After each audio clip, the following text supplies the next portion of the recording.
So good morning and welcome. Thank you for joining us. My name is Adam Watson. I am the agriculture agent for Washington County Extension with UT. Today we're going to be talking about beginning vegetable garden. And I will go ahead and caution you that we're going to be looking at a number of different topics, touching on some of those very briefly. So I encourage you, when you get the resources from me, to pursue some of those further. Two things I'd like to say starting out. One, I believe gardening is a skill. So certainly sometimes we know someone who has a green thumb or someone who seems very gifted in gardening. And while there may be some individuals that would be true of, certainly I think any person can learn to garden proficiently.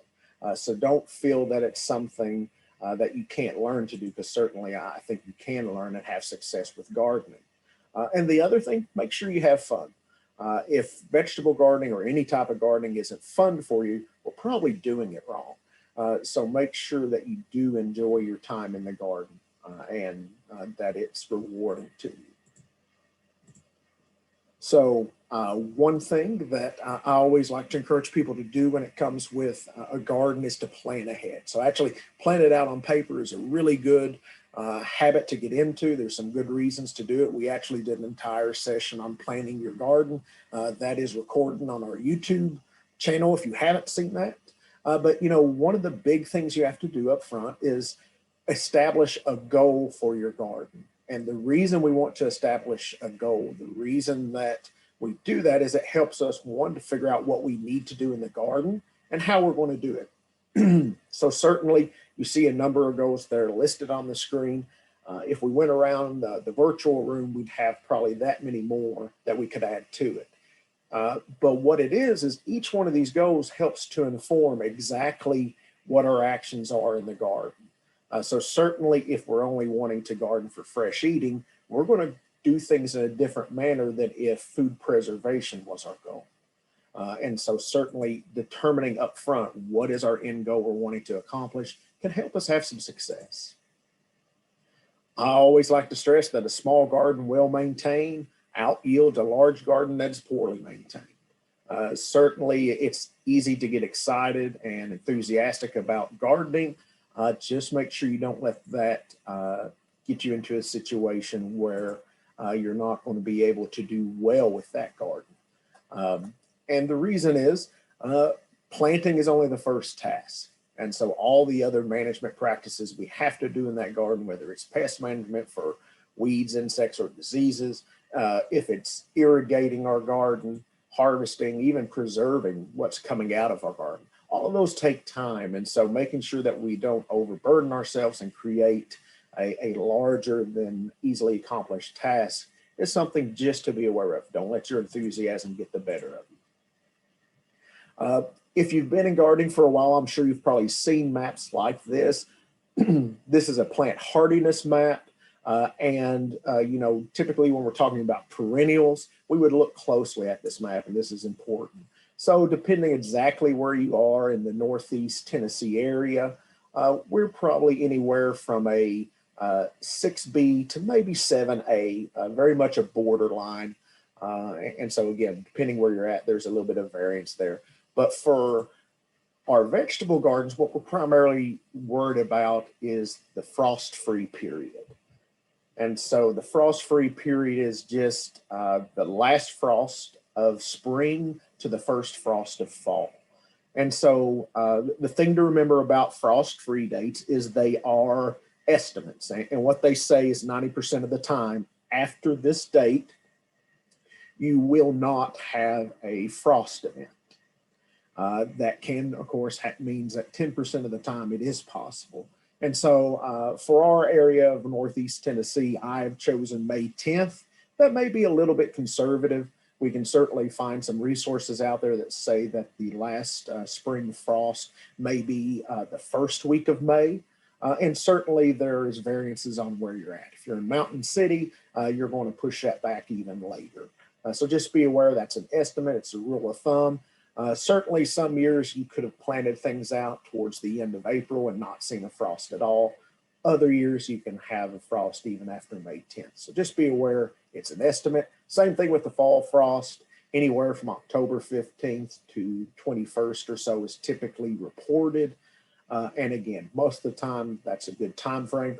And so just be aware, not an exact science, but certainly a good date to keep in mind. And what that's important for is for those tender plants we put out, those warm season plants that will benefit, or I should say only grow in frost-free conditions. They're going to be damaged. And so there on your screen, you have a tomato, and that's actually from low temperature damage, certainly not the melting back of a plant that we see often when frost hits, but this was just a case where temperatures got low enough that we actually have some necrotic lesions, so some dead areas of those cells where they were damaged. The plant as a whole, not damaged completely, but certainly that is something that affects the growth and ability of that plant early on. They can grow out of that, but it does slow them down.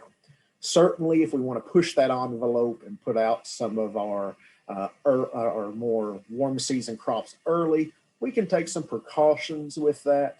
Protection is possible. Here you see a floating row cover.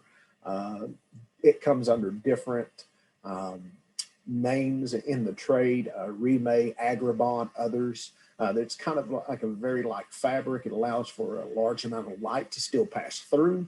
Sometimes these are used even for pest control, exclusion of insects, for instance. But we can also use these to get a couple of degrees of frost protection.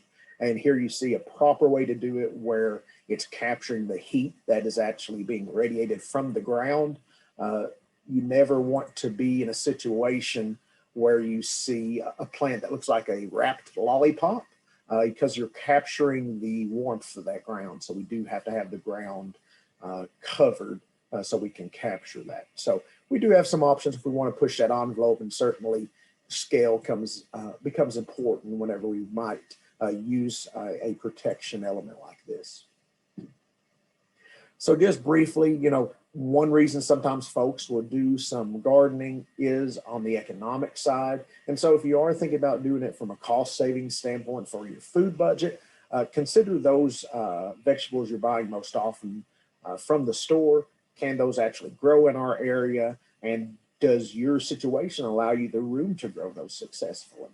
So certainly economic considerations come into play. Some of the highest value crops that we can grow coming out of our vegetable garden are also some of the more frequently desired or commonly used products. So certainly things like tomatoes and even leaf lettuces, summer squash, and various other things you see there are also sometimes among the most productive we can have in our garden. So often, not only is there a high value, but they're also productive. So a lot of these are a good choice, a big win for us to grow in our home vegetable gardens if economic considerations are at the forefront. Of course, that's not the only reason gardeners garden. A big one is freshness and taste. So, certainly buying from local farmers, whether directly off their farm as part of a CSA or even at farmers market, is a great way to get fresh produce. And so short of growing it yourself, that's going to be your best option. No disrespect intended to grocery stores, including those that in our region work with the local and regional farmers. But a vine-ripened tomato out of a grocery store is not the same thing as a vine-ripened tomato out of your garden. If you send a fully ripe tomato in a box on a truck to a store, you're not going to have a tomato by the time you get there. You have the makings of salsa. So it's just the realities of vegetables that they have to be picked in a slightly immature state in order for them to reach the store in good condition and to have a shelf life that's acceptable. And certainly that's where growing your own, you can harvest not for shelf life, not for shipping ability, but for flavor. And so that gives you an edge out of your garden. And certainly there's a host of other benefits. Physical and mental well-being is definitely improved with gardening. There's actually an entire branch of horticulture known as horticultural therapy that's involved with mental and physical well-being. And so certainly getting outside, doing activities is something that is important for everyone's health. One of the great things about growing your own vegetables, you can choose varieties that you can't access easily. So certainly if you've gotten the seed catalogs, you've seen the absolute, broad palette of tomato colors and sizes and shapes. There are tomatoes you can grow that are basically hollow specifically so you can stuff them. There are paste tomatoes that are very meaty for making sauces and so on and so forth. And you're not able to always find all those in the store easily. So certainly that variety is something I hope you'll take advantage of. And the other thing is, I believe if you're growing things yourself, if you have those vegetables available, you're more likely to eat those vegetables. Certainly when we do educational projects with youth, very often getting them in the garden, getting them involved is key to getting them to try new things, new vegetables that they've never eaten before. And so I think that extends even to adults, that when it's available, when it's yours, you're more likely to try it. And certainly there can be a slight nutritional content benefit from eating fresh. And of course, the freshest possible is out of your garden. So there might be a very slight nutritional edge there, but certainly vegetables, no matter what the source, are always better for us than cookies. So getting into some specifics about your garden. So what does a good site look like? Well, first off, we want as much sun as possible. We want full sun, which is to say at least 6 to 8 hours. So it can get some shade in the morning, it can get some shade in the evening. That's okay. It doesn't have to be completely sunny all day long, because certainly within our landscapes, that may be very hard to come by sometimes. But we want to get at least 6 to 8 hours if possible. If you don't have that met, what happens is the plants are going to grow more slowly. There's not going to be as productive. And certainly some of our more warm season tropical plants are going to maybe have a little bit harder time yielding well. Doesn't mean you can't try it. Doesn't mean there aren't some options there for you. Still have some success. But certainly the more sun, the better. Just remember photosynthesis 101. Sun is used for the plants to make food, and that's how they grow. So certainly more sun is a positive thing. We do want to stay away from trees, one, because of shade, but also from a root competition standpoint. So the roots of a tree can be very widespread. If you've got a 50-foot tall tree, it would be conservative to say those roots reach 50 feet out. That doesn't mean if you have trees nearby you can't grow. Just understand there is some competition both for nutrients, but especially water as well. So in dry times, definitely irrigation is something to consider, because those plants are already at a slight disadvantage having to compete with those tree roots. Ideally, we would have soil that's well drained. And what we mean by that is water doesn't pond there. It doesn't stay really, really wet. The reason this is important are that plant roots require oxygen. And so if we have waterlogged soils, we have conditions that have very little oxygen there. And that means that we can have root death. And if we have dead roots, then we have a plant that's not able to get water and nutrients into it. And if it can't do that, then it's not going to grow well, and very well it can die. So well-drained soils are important. There's a few strategies we can do, maybe if you have heavier soils that aren't well drained, and we'll touch on those very briefly. And certainly one thing that you can take advantage of, and we're not going to talk about it a lot, but we'll touch on it, using raised beds or containers can sometimes get us a better option than what we may have just growing in the soil at ground level. It can allow us to put our vegetables in places that we couldn't otherwise.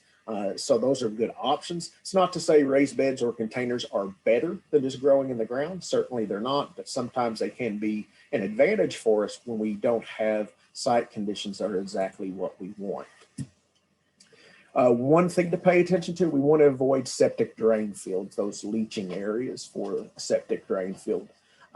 Certainly if everything works perfectly, there may be minimal risk there to be growing over top of septic drain field. But there are at times when things don't work perfectly with those, and that's our greatest concern. But also too, if you do that, even if you were to do it and there was no safety issue, certainly heavy equipment, whether we're talking about a tractor or maybe even a truck or something similar, you're pulling up close to the garden, can actually damage those lines. So it's just best to avoid those areas altogether.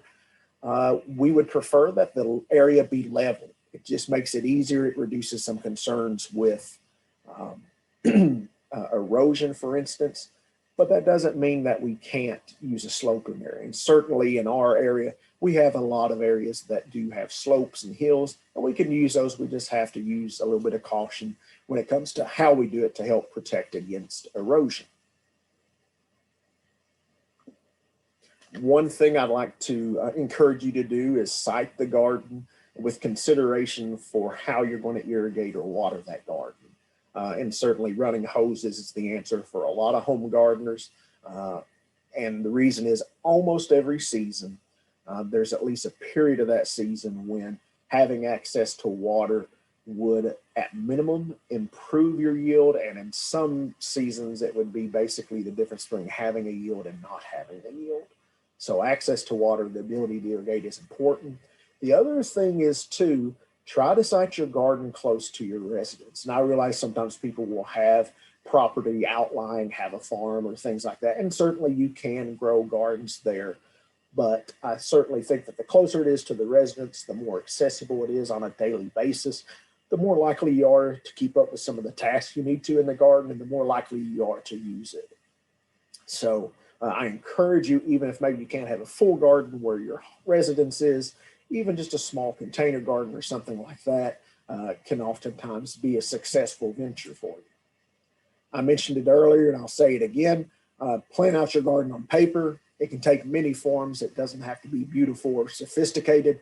This just really helps from a planning standpoint on purchasing, but also rotation. And rotation is where you vary which families of plants are planted after one another. This helps reduce pests as well as can help with nutritional needs of the garden. So it's a good habit to get into, and just helps you do that a little bit more easily if you have that plan before you. We'll talk a little bit about soils and some fertility here for a few minutes. What you see represented on your screen is basically the magical ideal soil for you to grow in. This probably doesn't exist in anyone's garden, so don't worry too much about it, but just take away that one soil is made up of basically 4 components: minerals, organic matter, that's what's represented by OM, and organic matter is stuff that was living. So very often we're talking about leaves and dead roots and things of that matter, debris and things that are just out there naturally. But of course we can add organic matter into our soils too. We'll mention that some, but also don't forget about pore space. So pore space in the ideal perfect soil is about 50% of the volume. And so half of that would be for air and half of that be for water. And as we mentioned, roots need air. So it's important that we keep airspace. And sometimes whenever we are doing things with soil, you may hear about compaction.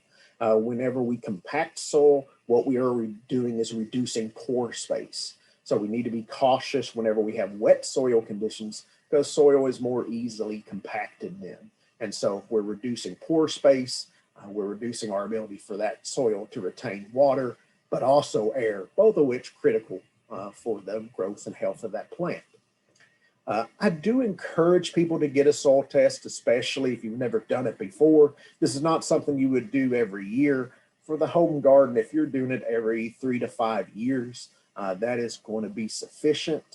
Certainly, if you're starting to have problems and it's not clear why, sometimes a soil test could be more frequently just to try to get some answers.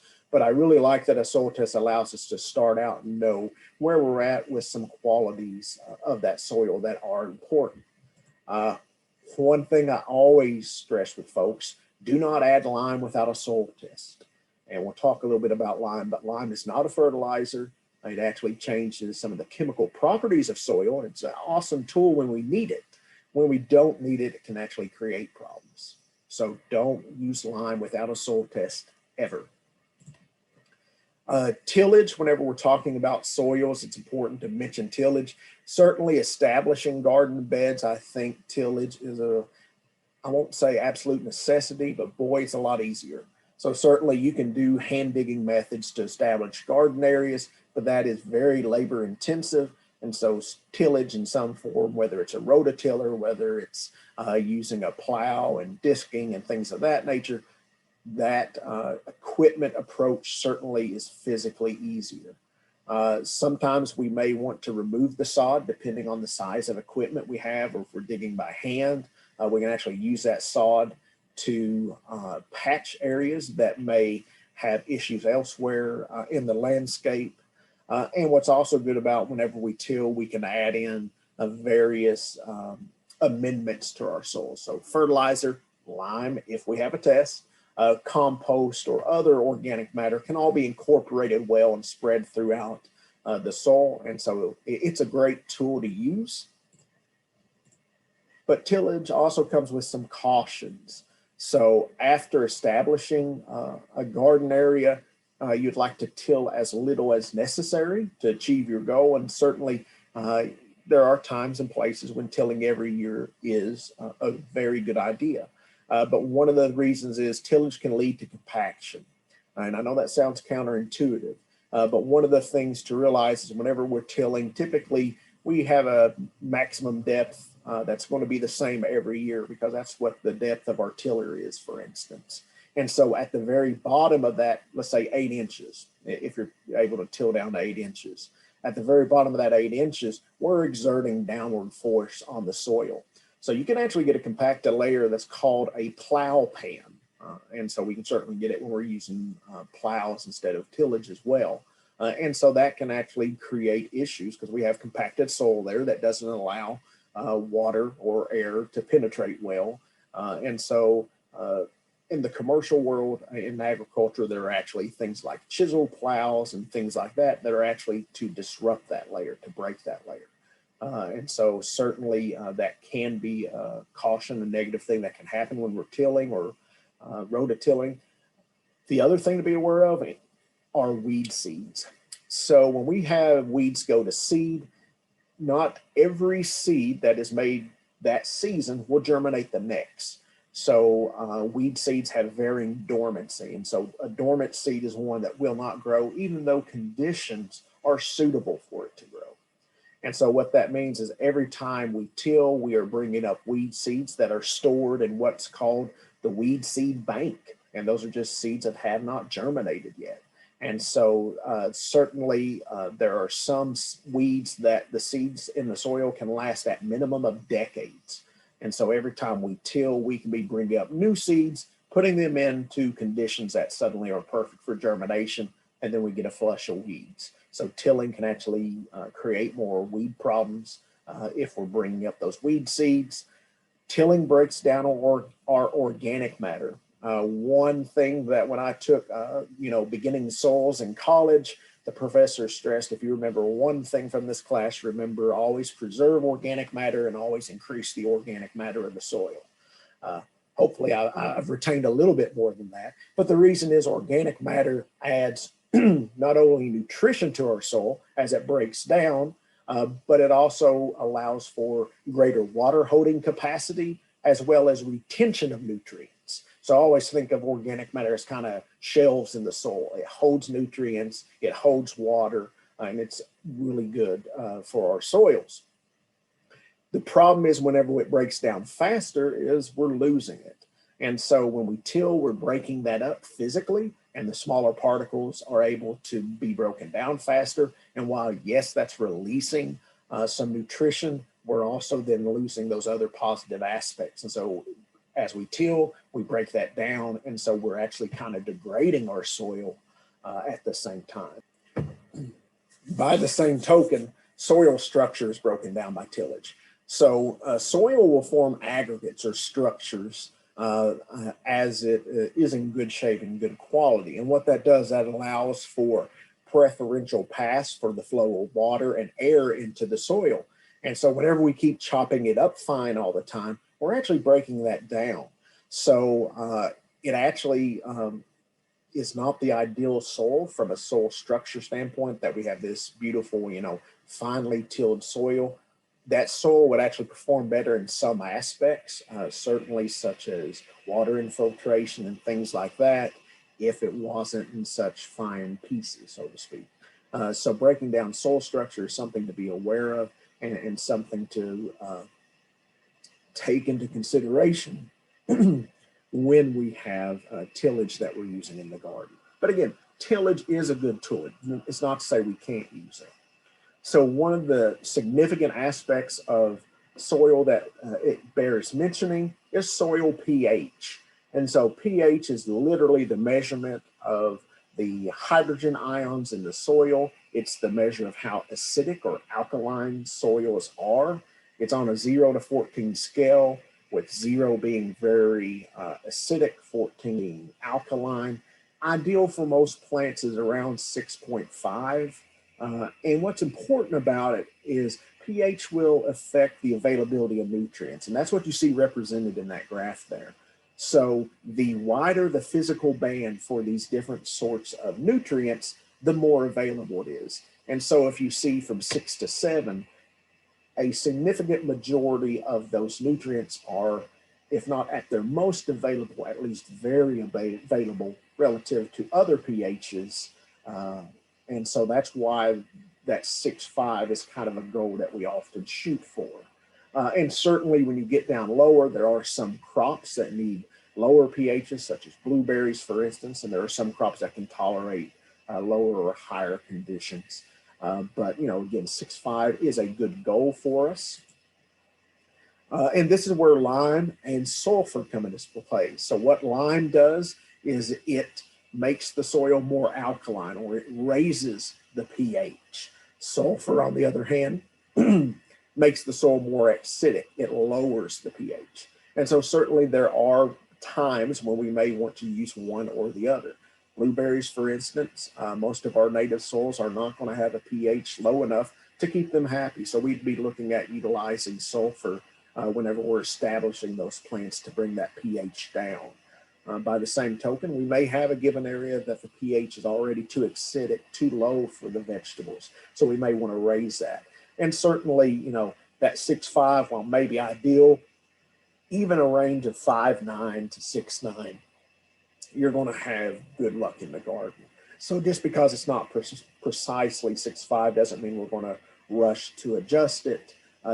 It is a range, and certainly over time it can vary. And this is one reason why we want to look at soils over time, is that some of our fertilizers, for instance, create conditions that are more acidic, just the nature of their chemistry. And so we can sometimes drive a pH lower or higher depending on our actions. And so that's why testing every 3 to 5 years can be a good tool to make sure we're not moving pHs out of an acceptable range. So again, lime and fertilizer, ideally, you're only going to be applying those to the garden with a soil test. Occasionally, I'll run across folks that think about adding sand to clay soils, for instance. Let me encourage you not to do that, because when you have sand, you have clay, you have adobe or bricks. So we don't want to do that. What you're doing when you do that is you're reducing the pore space of that soil considerably. And so that's definitely a negative. And so be aware that if you do have heavy clay, add organic matter. That can help alleviate some of those negative aspects of heavy clay soils. Don't add sand. Realistically, the amount of sand it would take to change the nature of a soil anyway is a really big number even on a small area.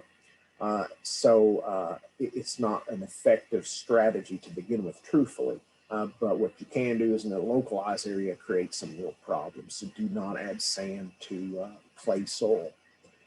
What if there is no soil test? And so, you know, it's not the end of the world. It doesn't mean you can't have a successful garden. So if you don't have one yet, you don't have to panic.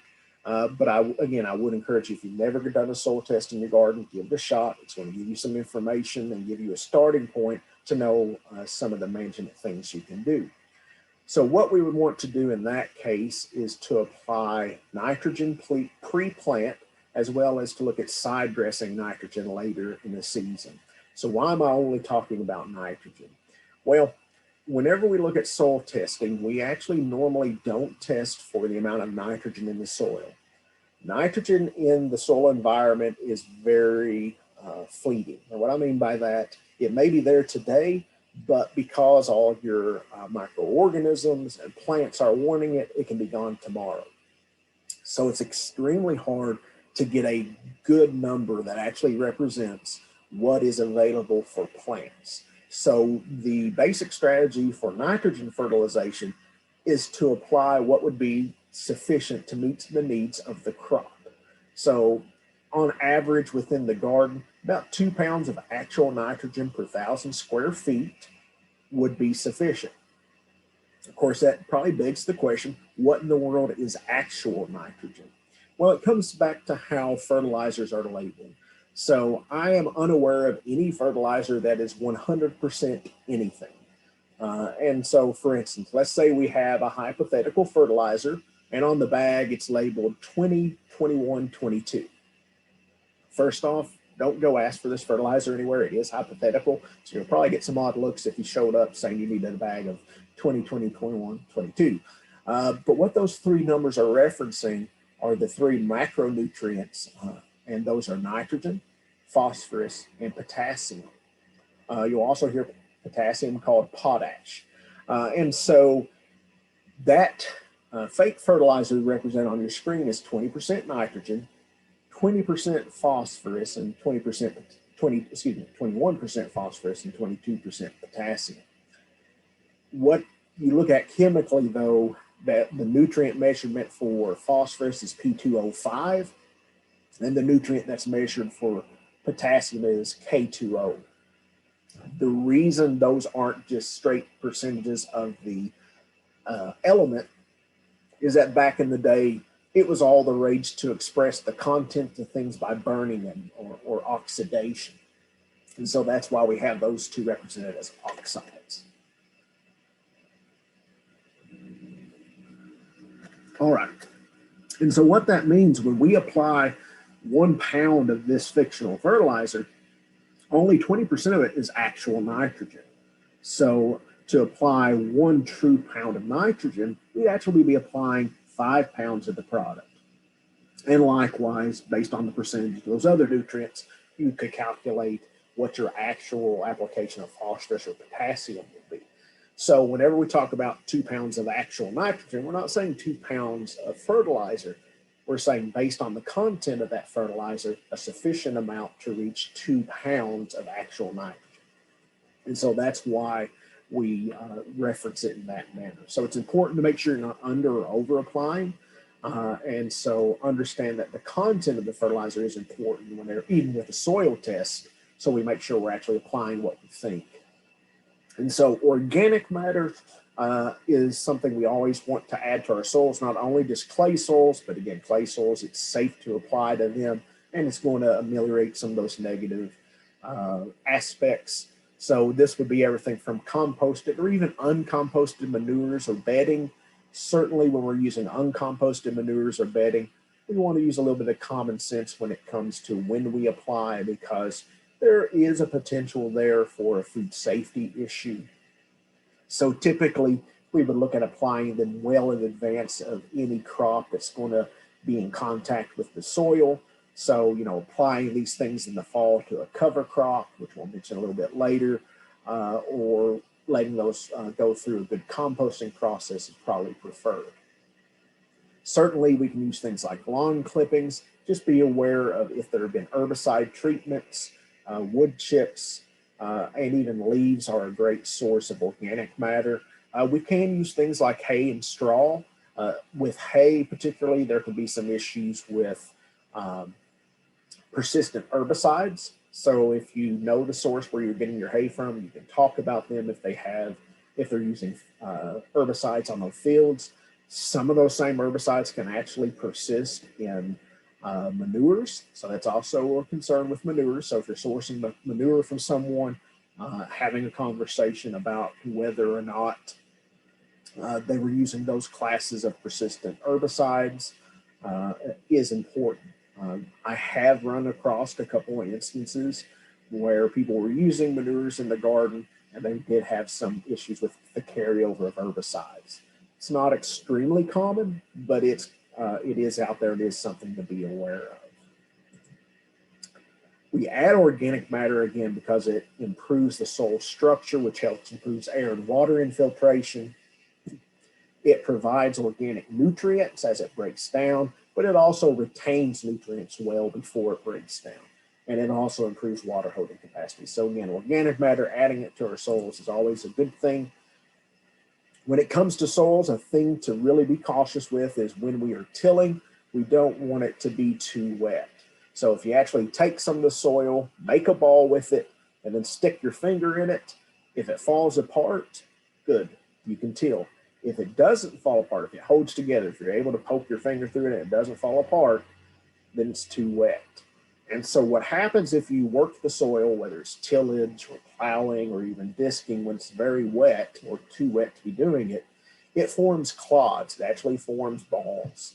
And those persist. So even if you come back later, if it's dried out and hit it with the tiller again, you're still going to get all these little small cloddy pieces of soil there. And so that can be a challenge when you're trying to plant into it. It can make it harder for plants to establish well. And it's not a permanent damage thing, you know, as it goes through the freeze and thaw cycle the next winter and things like that, that will ameliorate.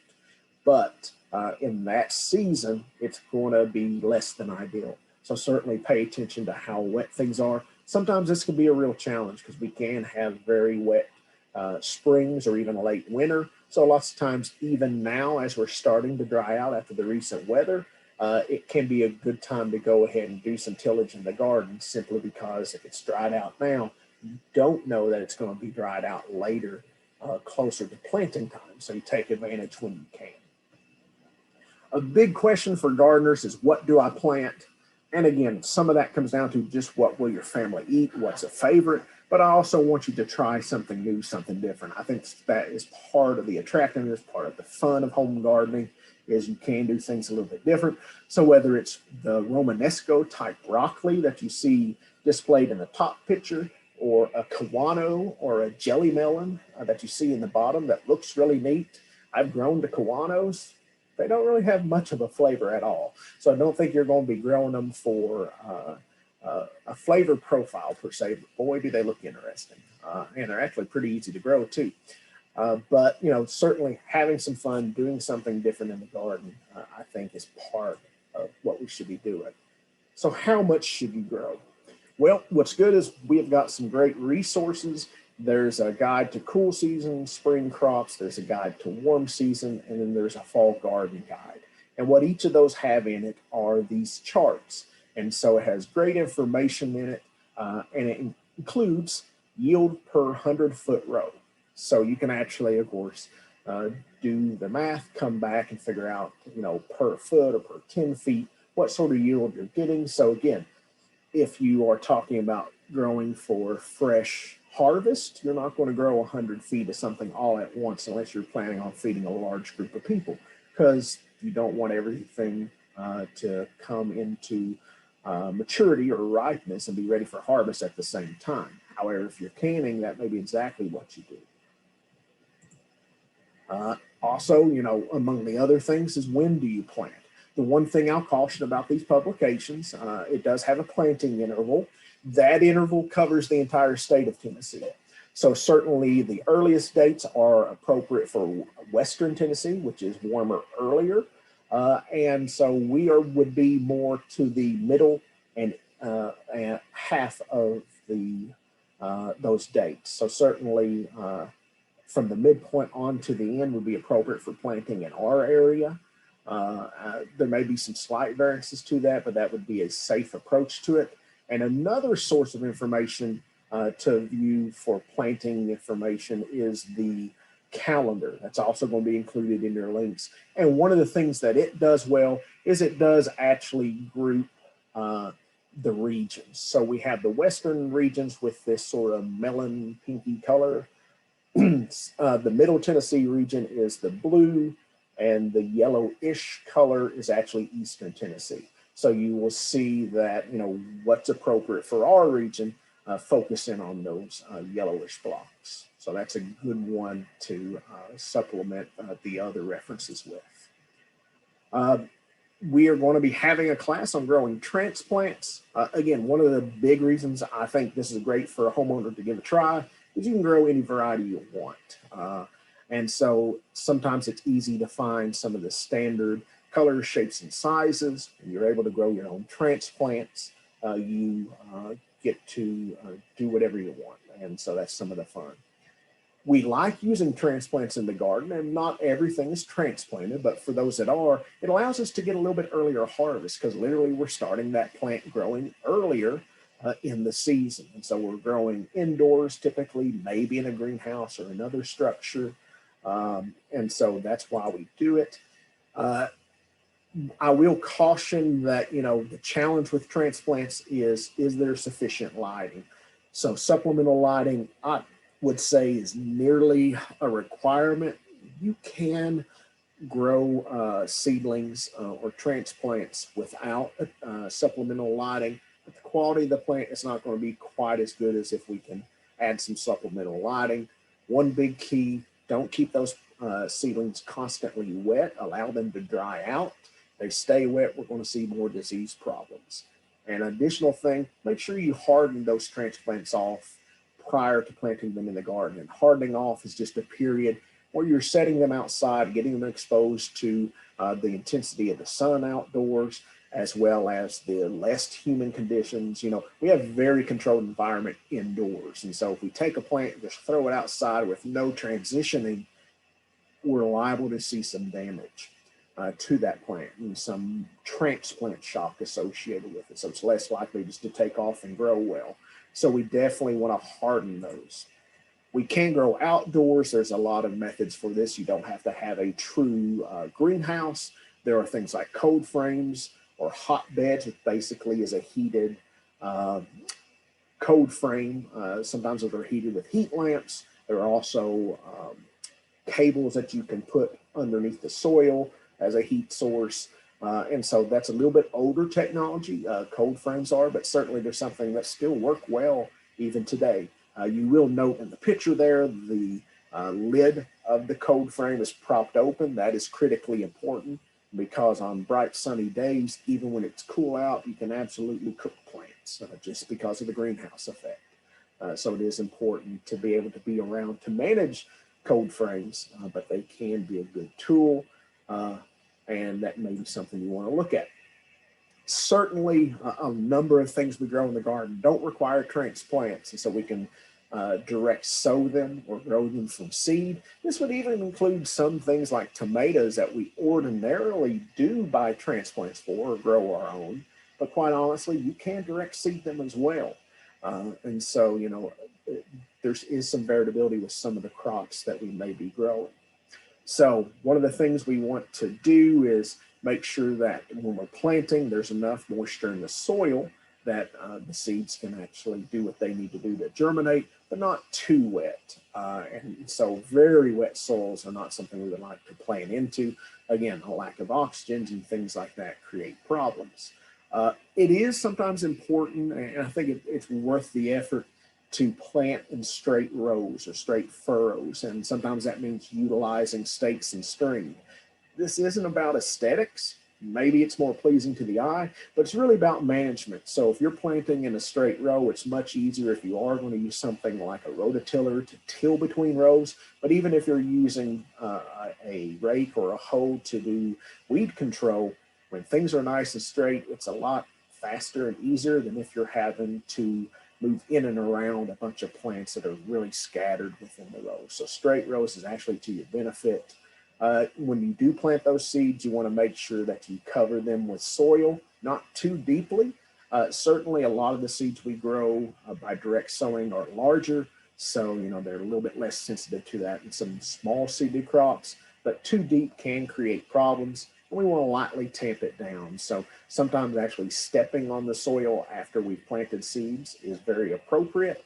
And we can get that good seed to soil contact. If there's very loose soil or a lot of air around the seed, it's not going to germinate and do well. So getting good contact is important. So tamping it down lightly is a good plan. And certainly depending on what we're talking about, we do sometimes come back in thin seedlings after germination. So we plant more thickly than we want that end result to be.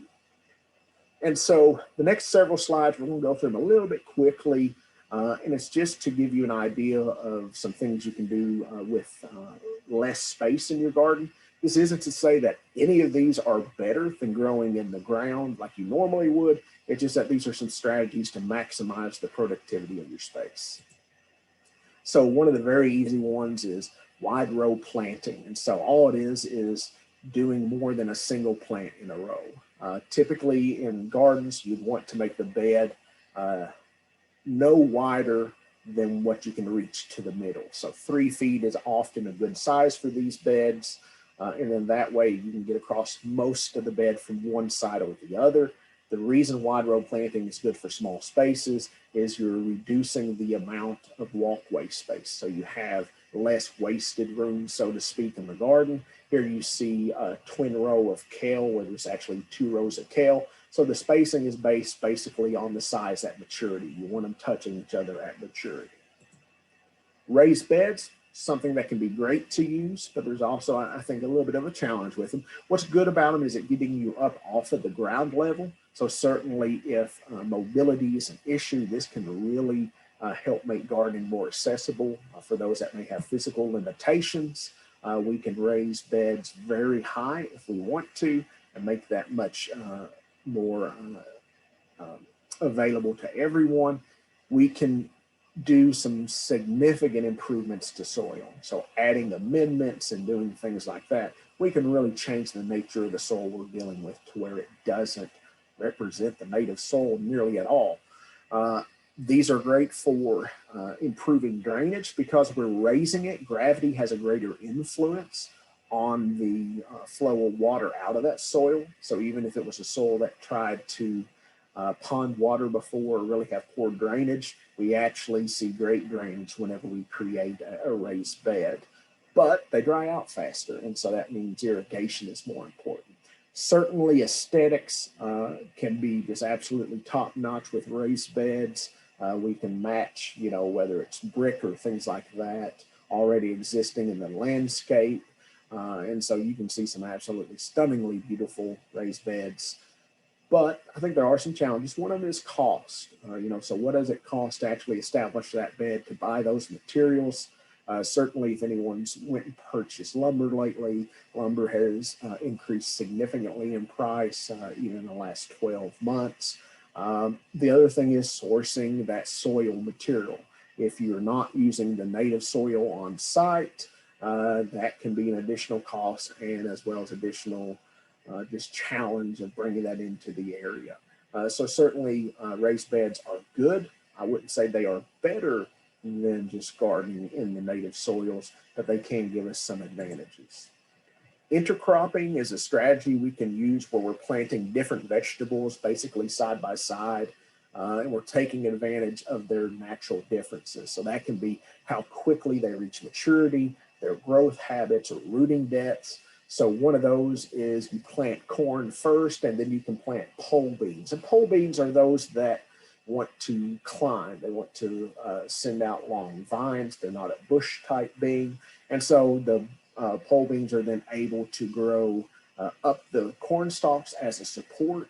We actually have some beans that are known as cornfield beans even because of this practice. And if you think back to, Native Americans, they also threw in a third member into this situation with various squashes, where they would also plant squashes in the same area. And what that would do is actually create a ground cover below the corn and the beans that helps shade the soil.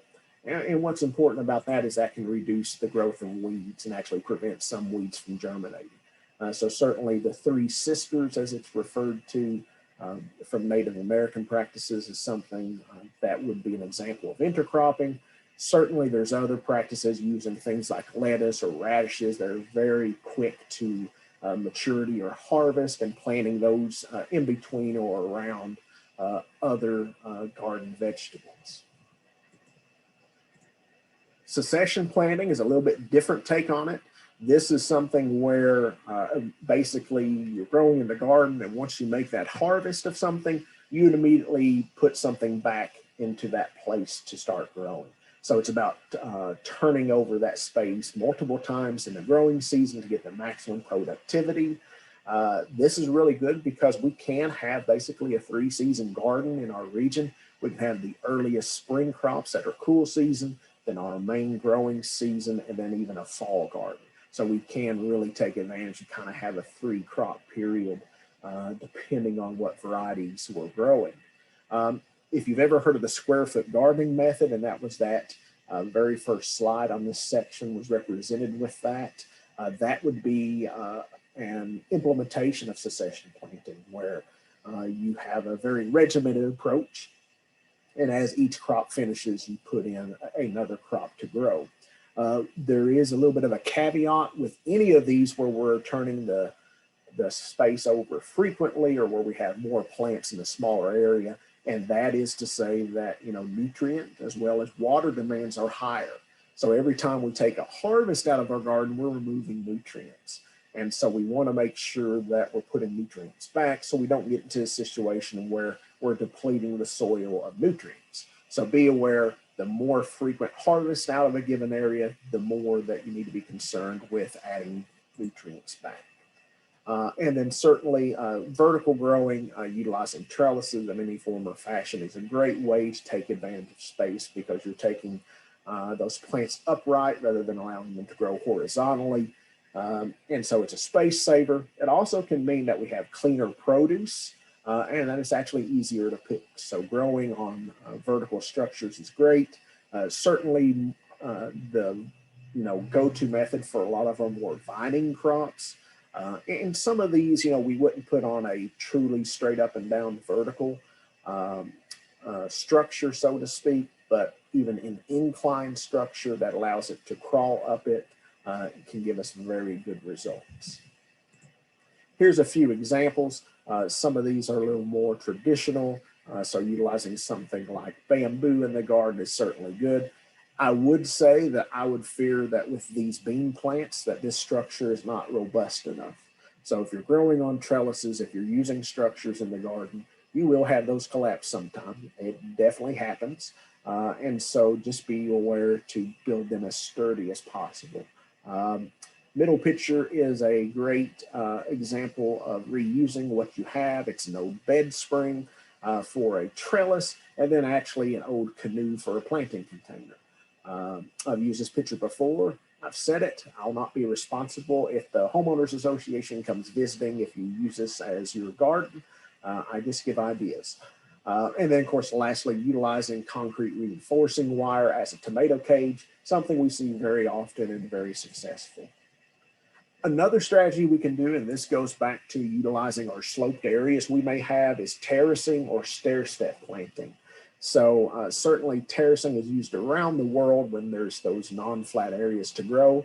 It helps to create a more flat-ish area to grow. Wouldn't say it always results in a dead flat area, but it does improve that slope to where it's more manageable.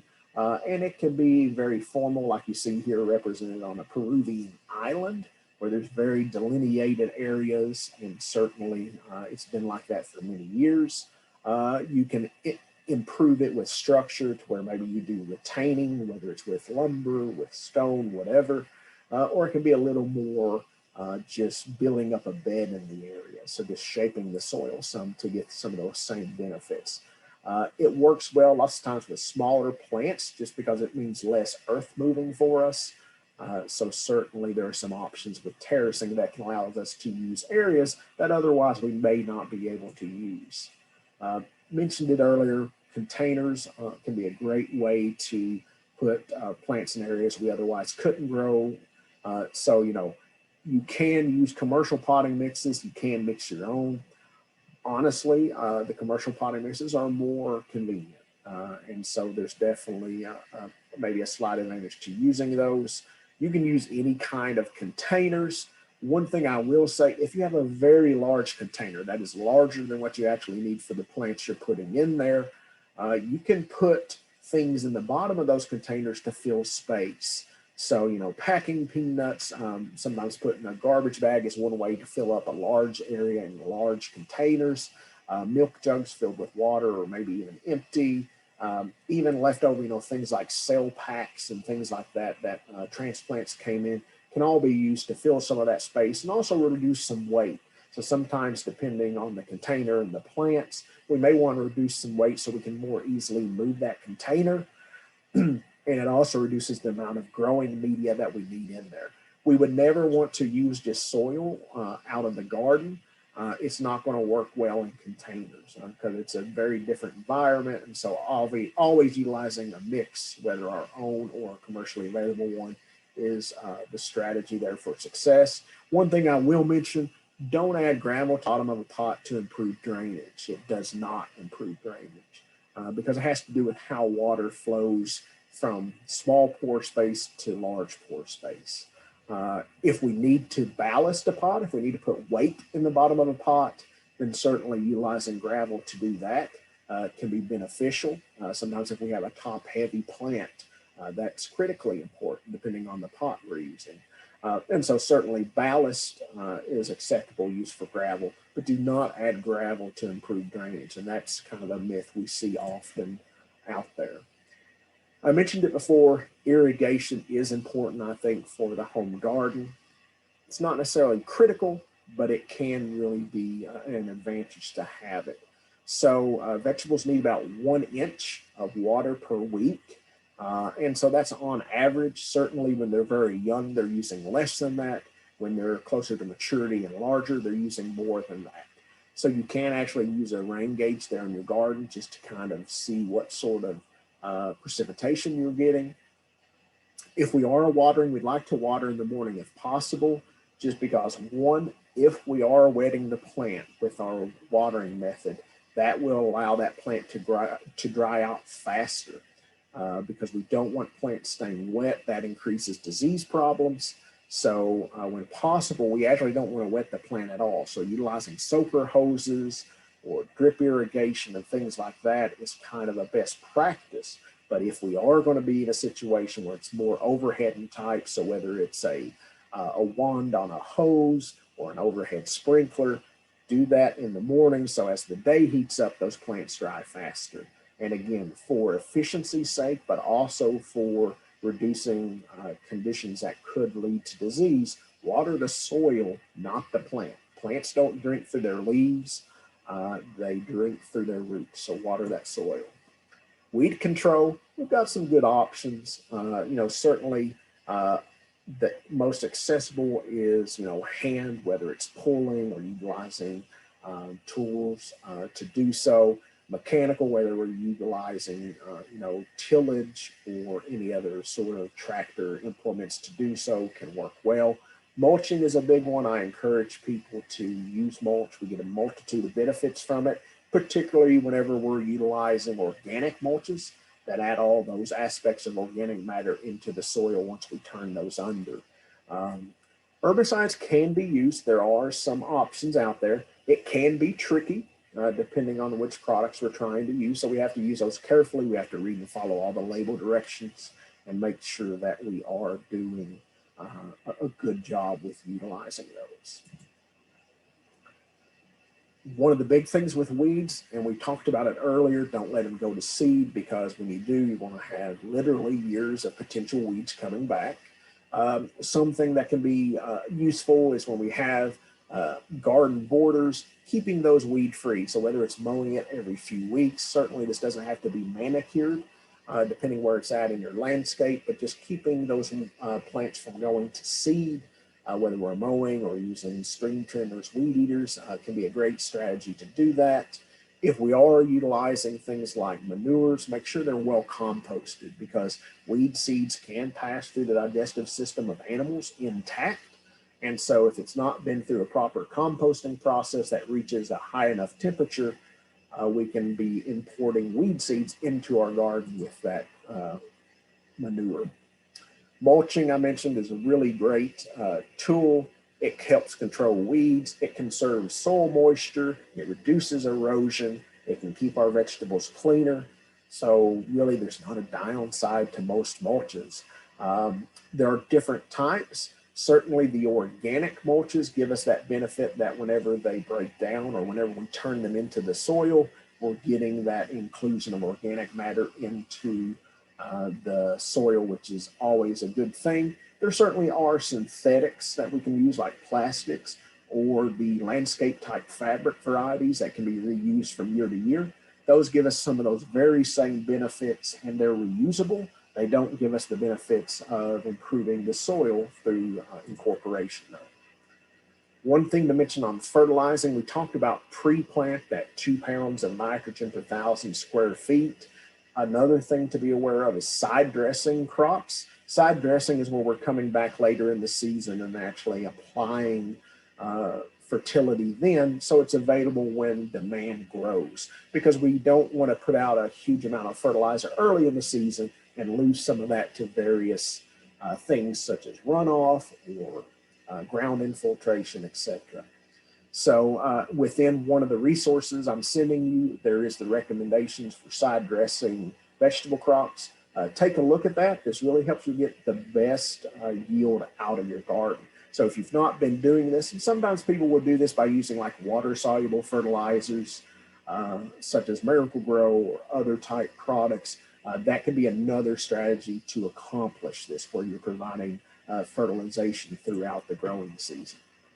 Real briefly, integrated pest management, controlling pests in the garden. Part of it is not about bringing in pests into the garden, so maintaining that, whether it's plants we're buying in or tools that we're using in the landscape, making sure we don't import a problem. So good hygiene is important for the garden. Rotation is critical for pest management, and that can be one challenge sometimes with those raised beds. They're expensive to create. You have this beautiful growing site, and then you use it year after year after year, and you build up disease or insect pressures in that site.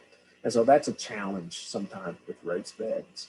And certainly building soil health means that we are creating conditions that create healthy plants, and healthy plants are able to better resist various pests. So anytime we can have a healthy plant or use a strategy to create conditions that lead to healthy plants, we're taking a step forward with pest management. There are pest-resistant varieties now, so certainly looking at some of those can help reduce some of the disease pressure, particularly we may see out in the garden. And again, watering and fertilizing appropriately is important, because too much of either of those can be a bad thing for our plants. So again, being a little intentional with those is important.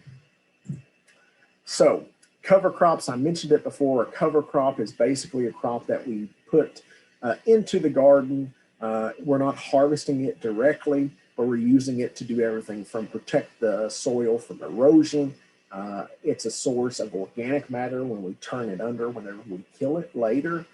It competes with weeds. It can add nitrogen if we're utilizing something like a legume. So if we're using clovers or winter peas or any number of different things, we can actually be adding fertility directly back into that soil.